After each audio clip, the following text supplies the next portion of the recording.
So Instagram has not only banned me from promoting this artwork, but also shadow banned me altogether after I posted my latest piece. This is after probably you said that you wanted to fight Zucker. Well, actually, I was just the Zuck fight is funny because he was posting all these fight videos, and then someone on Twitter at the time said, "Hey, you should fight Zuck," and I said, "Well, I'm willing to fight if he is," and then Zuck posted, I think on Instagram or something, name the place or something to that effect, and I was like, "Okay, how about the Vegas Octagon?" And then Italy actually was willing to let us use the Coliseum. So then I was like, well, can't turn that down, and then I was like, well, if it's going to be in the Coliseum, we're not like, I like UFC and everything, but we don't have like tons of ads and UFC branding on the Coliseum because it's a historical, play. It's a history, it's a place of great history. You don't want to just have it be all like NASCAR. Right. So then and then Zuck pulled out. Used the pull out method. So he pulled out of it. He pulled out of it? Yeah. Oh. What was the narrative? What'd you hear, Jamie? I don't remember. Well, I know listen, you did. I'm willing to. So he was like, "Oh no, it's got to be UFC rules." I'm like, "Well, okay, we could have UFC rules in the Coliseum. It's fine, but we just don't want to have. We got to respect the historical integrity of the place." The Coliseum just seems like the coolest place to do it. Yeah. That's why. I mean, he's like Gladiator, Come on. And if they said it's okay. Yeah. So he just wants it to be in the actual UFC, like in Vegas. Yeah, so then he said, "Oh well, he accused me of not being serious." And I said, "Look, listen. At the end of the day, if I'll fight you any place, anywhere, under any rules." Oh, Zuck. That's what I said. Wow. So I'm, name the. He said name the place. I'm like, I'm happy to fight him in a house, on a mouse, with a louse. We'd like go full Dr. Seuss here. Now, how much time? I'm way bigger than him. This is unfair. I know you. I don't think he should fight me because you're so much bigger than him. Yeah, I'm like 50% heavier than him. Yeah. I'll just use I've got my patented walrus move. I just lie on him. Walrus move?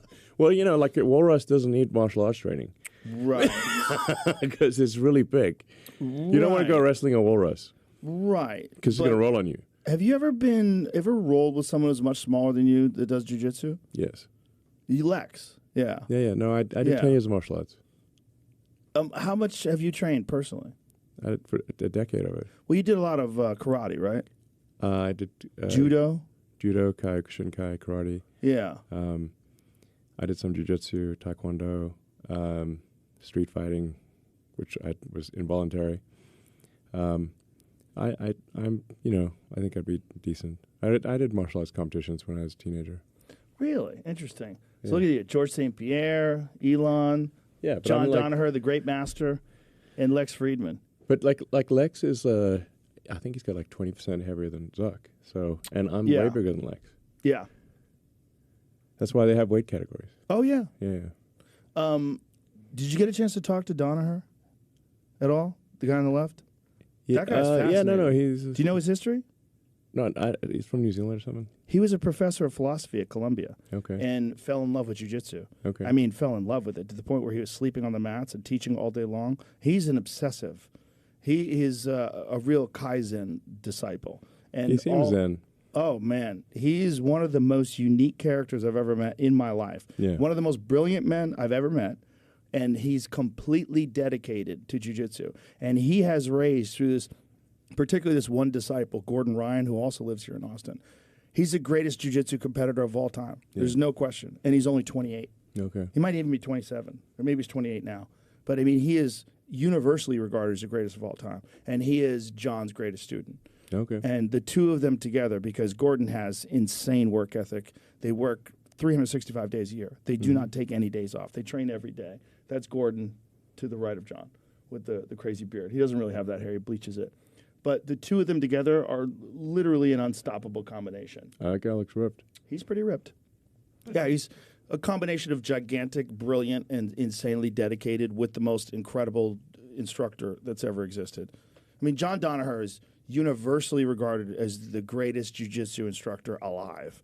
And his student is universally regarded as the greatest jiu-jitsu competitor alive. Yeah.